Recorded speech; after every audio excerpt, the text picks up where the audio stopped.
Hello, what's up? So this is the Poco X8 Pro and Poco X8 Pro Max comparison video. Okay, so this video is dedicated lang for those users na mayroong budget, yes. Anytime pwede niyang piliin itong X8 Pro or diretso agad sa mas mahal na X8 Pro Max. Pero gusto niya kasi i-maximize yung budget niya.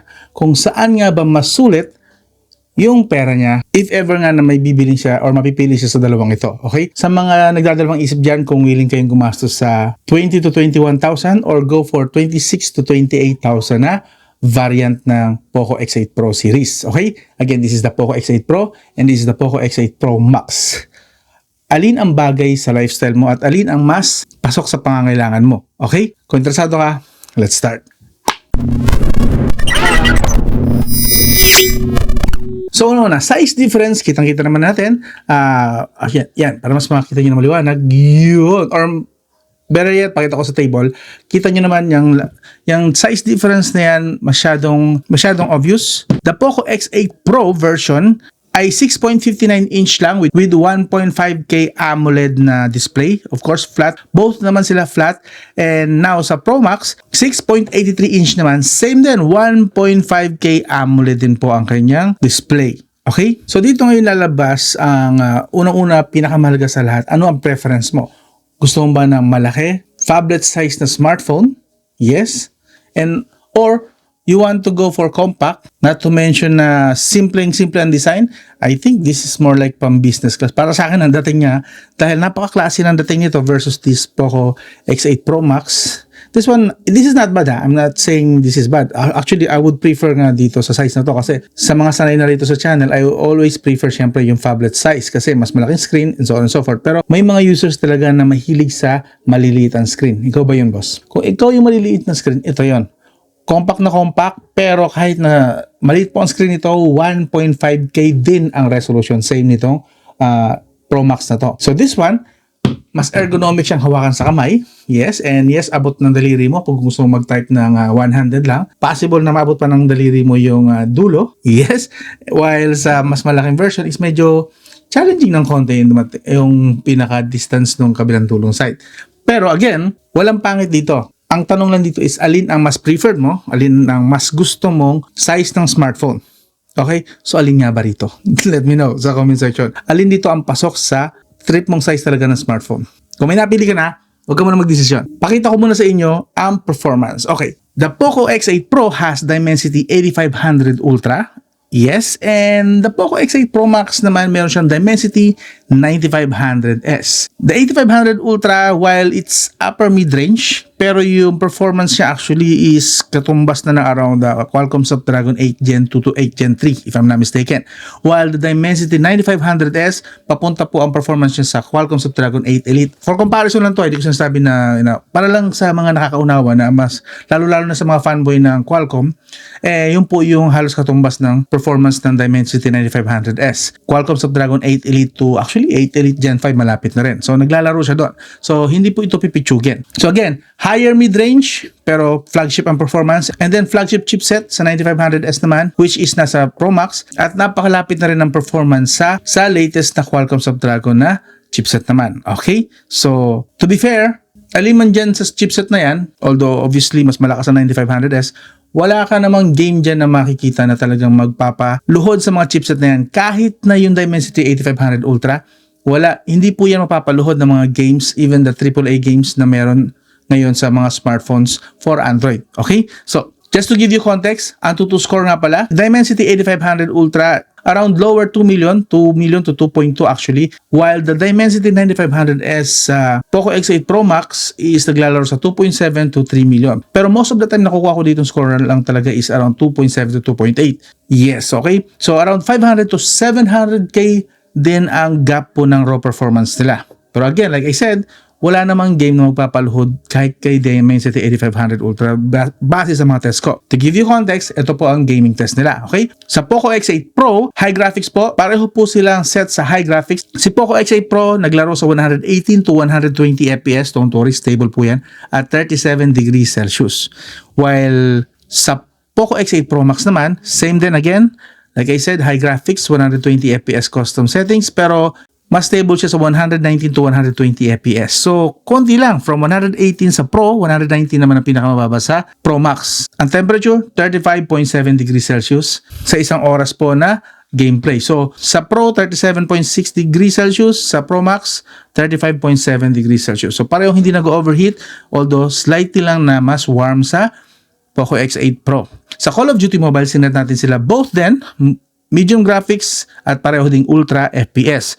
Naglalaro si Poco X8 Pro sa 116 to 120 FPS. Temperature 32 degrees Celsius since magalang naman sa kanya ito. Gameplay for 1 hour. Sa Poco X8 Pro Max naman, again, like I said, similar ng settings pero 119 to 120 FPS. So, mas mataas ng konti yung lower FPS niya compared sa Pro at ang temperature, medyo slightly warmer naman dito ang Max for some reason. 35 degrees Celsius. Sa PUBG Mobile naman, again, pareho pa rin sila. Smooth graphics din ang kaya nilang ibigay na Max para makakuha ng mataas na FPS.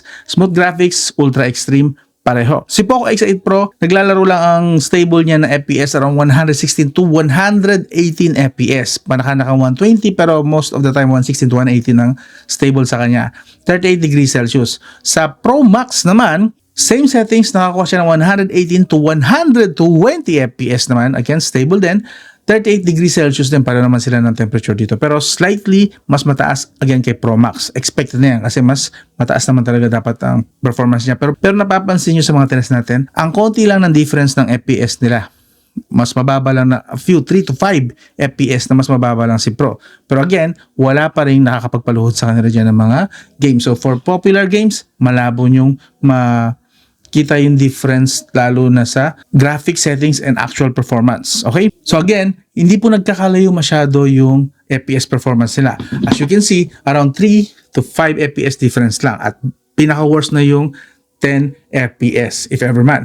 Pero again, those are still smooth. Even dito sa Poco X8 Pro, kahit na nabawasan siya ng or mas mababa siya ng 5 to 10 FPS, still more than enough pa rin po yun. Sobrang smooth pa rin po ng FPS na kaya niyang i-render. Yes. And of course, sa screen naman, kung papansin nyo, pareho po silang under display fingerprint. Pero, ang difference naman po sa Poco X8 Pro, optical lang po siya. It's fast pa rin naman, don't worry. Both are fast. Yun nga lang, kung gusto mo ng future proofing, sa Poco X8 Pro Max ay ultrasonic po ang kanyang under display fingerprint. Okay? Yes. So obviously, panalo dito si Poco X8 Pro Max, pero again, konti lang yung difference. Again, tatanungin ko kayo, worth it ba yung 6 to 7K difference na price tag nila para sa konting FPS difference? Okay, kung di pa kayo mapag-decide, tuloy pa natin ang comparison. Sa battery, the Poco X8 Pro has 6,500 mAh. Of course, this is silicon carbon. Sa Poco X8 Pro Max, this has 8,500 mAh na silicon carbon din. Yes! Ganon, 6,500, 8,500. So, pang malakasan na ang battery ng Poco X8 Pro Max. Remind ko lang kayo, both supports 100 watts hypercharge. Yes. So, si Poco X8 Pro pwede naman full charge around 40 to 45 minutes. Si Poco X8 Pro Max na full charge around 45 to 50 minutes. Minsan 1 hour pero depende yun sa dami ng iniiwan nyo pa na background apps. Okay? Mas malinis yung recent apps nyo, mas matagal po siya malulubat. Okay? And of course, papakita ko sa inyo ang PC Mark. Sa Poco X8 Pro, ang PC Mark score nito is around 15 hours and 45 minutes sa half brightness, half volume with internet. While sa Poco X8 Pro Max, umabot po, if I'm not mistaken, umabot sa 20 hours ang PC Mark nitong Poco X8 Pro Max. So, ito naman makikita natin around 5 hours ang difference nila pagdating sa endurance. Again, that test represents lang the light use. Social media, browsing, so on and so forth. Wala pong kasamang gaming yan. So, that is why ganun ka kunat. So, kung light user ka, light apps lang gagamitin mo, social media, so on and so forth, well, kulang-kulang 15 hours, dito naglalaro sa 20 hours. So, 5 hours difference. So, kayo magsabi, worth it ba ulit yung 6 to 7,000 difference na presyo ng dalawa? Kung gusto mo umakyat, or magstay ka na lang sa Poco X8 Pro. Again, wag ka ulit magde-decide.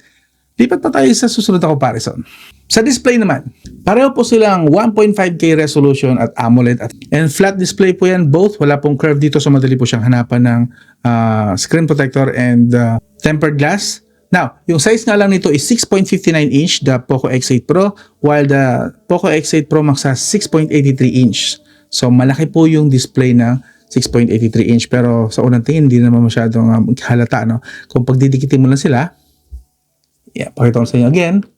Yes, dun mo lang mapapansin na, yeah, mas malaki nga yung X8 Pro Max. Pero again, mas mapapansin mo yan sa araw-araw mo na gamit and kapag hold mo na sila both. Malaki talaga yung X8 Pro Max sa X8 Pro. Pero kung preference mo ay mas maliit na phone, I think you should seriously consider this Poco X8 Pro na to. So again, pareho po sila maganda ang display.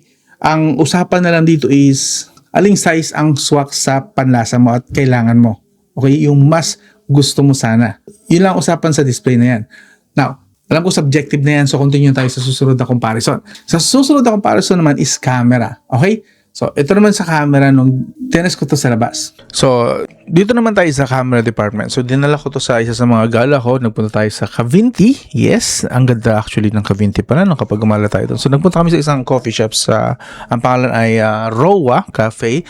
Well, ito po ang ginamit ko. So, tinest ko siya side by side itong dalawang smartphone para at least kitang-kita natin real time kapag pinagsabay sila na pinagkuha ng mga shots and videos, makikita natin yung differences. Although, I'd say pareho namang maganda po ang mga kuha nila. Kung mag-nitpick po tayo, ito yung real quality once na kinumpare mo talaga sila side by side. So, dito sa unang shot na to, na selfie, this is the 20 megapixel front camera. Kung mapapansin nyo, halos similar lang din naman ang kuha nila. Okay?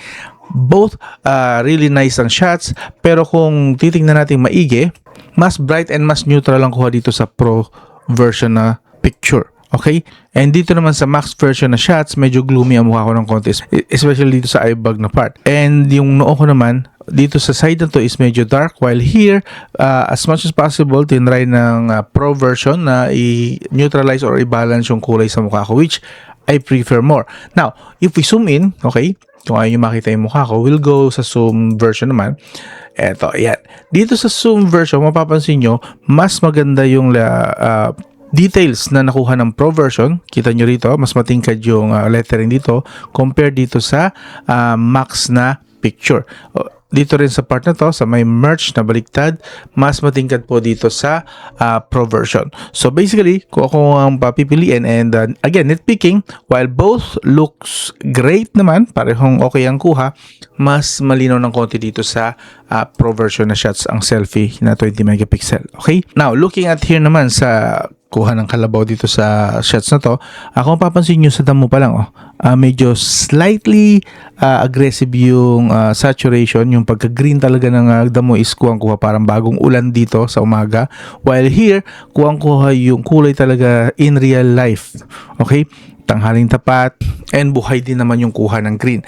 Again, mapapansin nyo dito sa Max, slightly saturated yung green ng damo, and dito is more close to sa real life na kulay ng damo.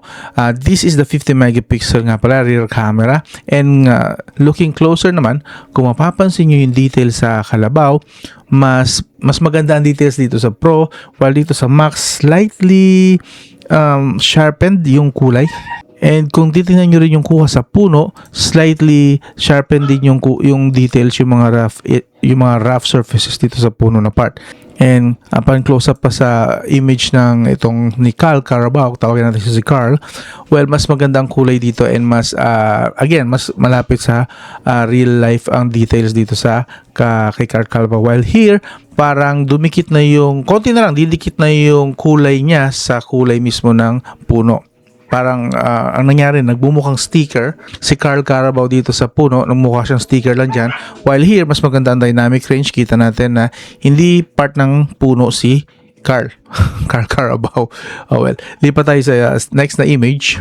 Looking at here, dito mapapansin nyo, almost identical talaga sila, so mahirap dito hanapan ng fault sila. Pero again, here sa shots na to, almost identical sila. Sa next na slide, eto, dito sa part na to na images, medyo mas nakita ko at mas na-appreciate ko ang kuha actually ni Pro. Here, kung papansin nyo sa kuha ng Max, medyo slightly contrasty na yung noo ko, papunta ng white. And masyado nang actually na-smoothen na dito yung part ng noo ko. Papansin nyo, ayan. While here, as much as possible, balance pa rin ang kulay ng noo ko sa ibang parts ng mukha ko. again, for comparison, a closer comparison, mas natural pa yung kulay ko rito sa Pro Image kaysa dito sa Max Image. See that? Halos pabura na yung details ng balat ko sa pagkaputi and medyo highly process na rin yung pagiging sharpen niya. Itong shot na to medyo na ako dito sa video na to. Okay. So kung mapapansin nyo, ito play ko muna, hindi ko siya pwede pagsabayin kasi. Ipe-play ko muna tong sa Pro version. Kung mapapansin nyo yung mukha ko, while bright naman pero nakikita natin yung details and slightly may contrast na nangyayari. Okay? So, pasensyahan nyo na yung jitter kasi hindi kaya ng CPU ko rito yung continuous na recording while nagpa-play tayo ng video. Okay? Ulitin natin. Mapapansin nyo yung mukha ko while medyo colorized na siya and medyo artificial na ng konti. At least, kita nyo pa rin yung mukha ko ng maayos. While kapag dito tayo, ipidlay natin to, kung mapapansin nyo, so sobrang process ng mukha ko rito and sobrang pa-pinkish na, parang malapit nang maburay actually yung mukha ko. Hindi ko na halos maaninag kapag konti na lang, mabubura na yung mukha ko sa pagka-pink. Okay? So, medyo aggressive dito yung processing ni Max sa video na ito. Here, eto, mapapansin nyo naman yung kulay naman ng lawa. So, kung mapapansin nyo, mas greenish blue papunta itong lawa na to and slightly more saturated itong sa damo. While here naman sa Pro, mas malapit po sa realistic yung kulay nung lawa rito. And the same goes with the grass. See here? Yes. So, pero pagdating sa details, kung mapapansin nyo, slightly better yung details dito sa Max version. Yes. And kung papipili naman ako kung alin ang i-upload ko sa social media, I think the Max version nakuha, while medyo more artificial na siya, pero mas maganda ang kulay niya for social media. Yeah, kung i-upload ang social media, again, if you are going for realistic, go with the Pro version na shot. But for social media ready na, go with the Max version na shot.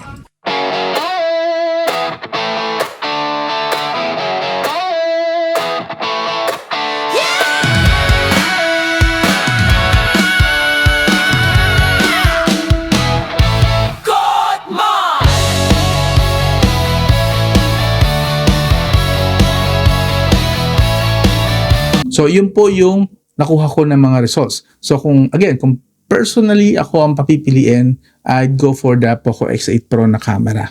Mas slightly better ito. Okay? I'm not saying na pangit ang X8 Pro Max. Pareho silang goods. Pero, since comparison ito, mas preferred ko lang si Poco X8 Pro pagdating sa result. For some reason, mas maganda yung optimization dito at mas maganda yung camera ng Poco X8 Pro. Okay? Yun ay isa akin na naman. Pero nakita nyo naman yung result kanina, pwede rin kayo mag-decide para sa inyong trip na kuha ng mga shots ng camera. Okay? Now, lipat na tayo sa audio. Ito. Sa audio, since I'm an FPS and RPG fan, I prefer talaga hanggat maaari is pantay ang speaker sa both sa taas and sa babang output. Now, sa Poco X8 Pro, while yes, gumagana ang taas and baba, hindi nga lang siya pantay.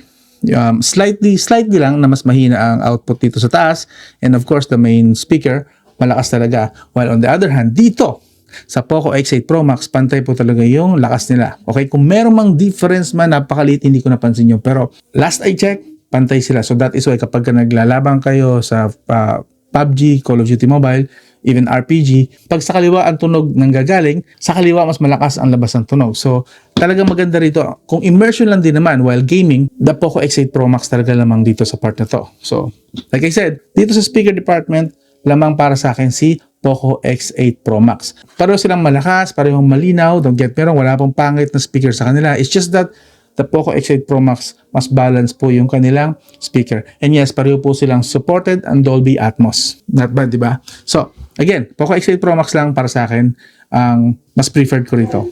Wala namang pangit sa kanila, it's just that better lang ito para sa akin. Now, sa connectivity, okay. Dito, meron talaga silang difference din.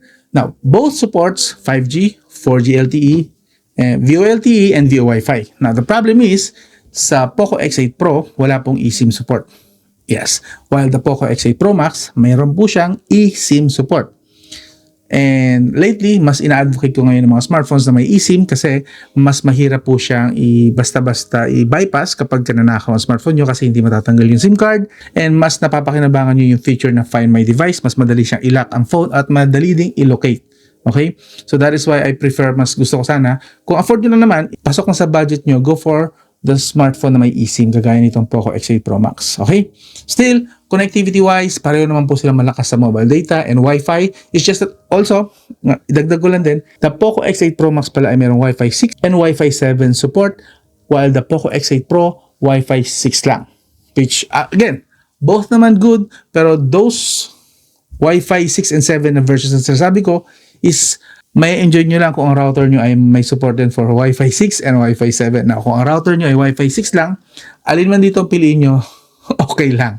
Now, kung willing kayong bumili ng router na merong Wi-Fi 7 support, edi para mas ma-maximize mo ang Wi-Fi 7, go for the Poco X8 Pro Max. Pero again, kung wala naman kayong balak bumili ng router o wala talaga kayong router na merong Wi-Fi 6 or Wi-Fi 7 support, hindi nyo masyado mapapansin yung difference na yan. Okay? So, alin bang router na pasok sa inyo dito? Kung alin ang available na router sa inyo at kayo nyo, mas mapapakinabangan nyo, yun ang piliin nyo dito sa part na to. Again, both pareho naman silang malakas. Actually, even sa GPS, nung tinas ko sila sa mga biyahe ko, pareho silang 1 to 2 meters accuracy din. So, sa mga tropa nating riders yan na gusto ng accurate ang GPS, para sa Google Maps and Waze, pareho po maasahan ito. Pero yun nga lang, again, emphasis ko lang, may eSIM and may Wi-Fi 7 support. So, this is more like future-proof na itong Poco X8 Pro Max. So, punta na tayo ngayon sa verdict. Again, remind ko kayo, meron silang 5 to 7K difference or 6 to 7K difference. Basta malaki yung difference din. Yung 7K difference na yun, actually, pwede ka lang bumili ng backup phone na around 5,000 to 7,000 din for emergency purposes. So, okay yun. So, kung pipili mo to, meron kang 27 to 28K na budget at ito pinili mo, makakabili ka pa ng backup phone or iba pang gusto mong bilhin na gadget. May sisingit mo yan. But, I have to remind you, malaki-laki din yung Antutu score na difference nila. 700K, 500 to 700K score sa Antutu score with eSIM, balance yung speaker, may Wi-Fi 7. But this one, mas maganda ang camera, compact, mas masarap ang ergonomic dito sa kamay. So, ito ang mga katanungan para sa inyo. Mahalaga ba sa inyo yung battery capacity and endurance na difference nila? Are they worth it? Anong masasabi mo doon, boss? Ngayon, yung sa speaker quality, pareho naman silang malinaw, pero mas okay ba sa'yo na yung balance or yung hindi balance ang top and bottom? Malaking bagay ba sa'yo ang size difference? Malaking bagay ba sa'yo ang eSIM sa Poco X8 Pro Max? Malaking bagay din ba sa'yo ang Wi-Fi 7? Yung 5 to 10 FPS difference sa gaming performance at sa temperature differences, worth it ba yun? If sa lahat ng tanong na yan, ang sagot mo ay yes, Poco X8 Pro Max. Kung hindi naman, meron kang at least 3 hanggang 5 node on, tingin ko mas bagay sa yung Poco X8 Pro. Yeah, you should consider that. Again, personally, kung ako papipiliin, both naman good choice. Walang pangit na choice sa dalawang ito. Ang tanong na lang, alin dito ang swak sa pangangailangan mo? Yun yung importanteng kailangan mong sagutin na tanong. Alin dito ang swak para sa iyo. Pero syempre, kailangan kong mag-real talk sa inyo dito. Kung ako yung tatanungin, kunwari, ako ang bibili, ako magdi-decide. Wala akong smartphone. Wala akong hawak ngayon na smartphone and gusto ko ng main driver na smartphone. Pipiliin ko tong Poco X8 Pro Max. Why? May eSIM na, mas makunat, malaki ang battery, Wi-Fi 7, which is, may router ako dito na may Wi-Fi 7 support. So, pasok sa akin lahat ng mga nandito na features. Now, kung kailangan ko lang ng backup phone, okay, ako to siyempre magkakaiba tayo ng sitwasyon. Huwag niyong ilalagay ang sitwasyon niyo sa sitwasyon ko. Now, kung meron na akong main driver na phone, kailangan ko ng backup phone, I think the Poco X8 Pro is a sweet spot. Compact, pwede ko tong gamitin as a hotspot during biyahe. Literal na backup phone din just in case na malobat ko yung main phone ko. Ito yun. Pasok na pasok to sa akin. And napakaganda nito. Very classy. Again, until now, around 1 month ko na siyang ginagamit. I'm still amazed sa design nito. Napaka-basic ko. Napaka-simple ko lang kasi talaga na tao na pagka ganito lang kaganda, basta ganito kalinis, and wala masyadong arte. Parang ang dating sa akin is napaka-professional na dating. Pwede mo itong gamitin for professional, for business, whatnots. Pwede ito. Ang linis lang kasi. Yes, this one, the Poco X8 Pro. And yun nga, mas maganda kasi ang camera din dito. Not bad. So, maganda rin talaga to na pang backup phone. Both of them, kung di ko pa na-mention, 4K at 60 FPS sa rear camera, 1080p at 60 FPS sa front camera. Both okay din naman. Okay? And for practicality use, Poco X8 Pro talaga. So, okay sa akin to. Since nagagawa naman niya halos lahat ng kayang gawin, lalong-lalo na sa performance category, konting-konti lang difference. Just ko 5 to 10 FPS difference, hindi na masama. Tapos, 3 to 5 degrees Celsius na difference din sa temperature. Hindi naman sama, okay na okay to. Expected na rin kasi mas maliit naman talaga ang body nito. So why not? So Poco X8 Pro, solid. Pero again, hindi tayo magkakapareho ng sitwasyon. Iba ang pangailangan mo, iba yung nasa isip mo malamang kung saan mo gagamitin ito. So, ikaw boss, tapatin mo nga kami. Alin ang mas okay sa'yo? Poco X8 Pro o Poco X8 Pro Max? Ngayon, kung interesado ka, kung nakapag-desisyon ka na finally, please consider na click nyo tong yan yung floating button na to. Pwede nyo pong bilhin itong dalawang smartphone na to, pagpilian nyo. Yan sa floating button ng Shopee and Lazada. Okay? Mas maganda actually sa Shopee. Alam ko, if I'm not mistaken, mayroon silang paparating na mga vouchers from 1,000 to 5,000 yata. Especially ngayong within their launch price date pa lang. Nako, marami po kayo makukuha discount. Baka makachamba kayo up to 5,000 pang na discount. Baka lang naman. I'm not saying that, ano yan, chambahan, syempre. And again, please consider na mag-click kayo dyan. Don't worry, wala pong additional yan sa bayad nyo kapag nag-click kayo dyan. In fact, actually, makaka-discount pa nga kayo. So, click nyo na. Meron lang kami dyan commission. Around 3 pesos to 6 pesos per unit na binibili nyo. Pero again, hindi yan idadagdag sa bayad nyo. Si Shopee and Lazada nang bahala sa amin, especially Shopee. Okay? This floating tag, click nyo. Kung hindi nyo pa nakikita yung nag-float dito na product na floating, touch nyo yung screen muna para lumabas itong floating tag na to. Then, pagpilian nyo kung saan kayo makakabili ng mura. Oh, don't worry, lahat po ng link na makikita nyo dyan, original and legit. Okay? So, yan. Pili na lang kayo yan. Again, sa comment section, pag-usapan natin, alin ang mas gusto nyo, Poco X8 Pro o Poco X8 Pro Max? Alin ang napili nyo at pasok sa budget nyo? Pag-usapan nga natin, tingnan natin kung ano taste ng mga viewers ko. Kung alin ang mas pinipili nyo every time na nag-review. Yung maliit na screen, yung malaking screen, yung mas makunat, or yung mas malakas ang performance. Alin? Pag-usapan natin sa comment section. So, this is Ray Manguera, and these are the Poco X8 Pro series na smartphone. Hope consider nyo subscribe, like, and share. I'll talk to you again soon.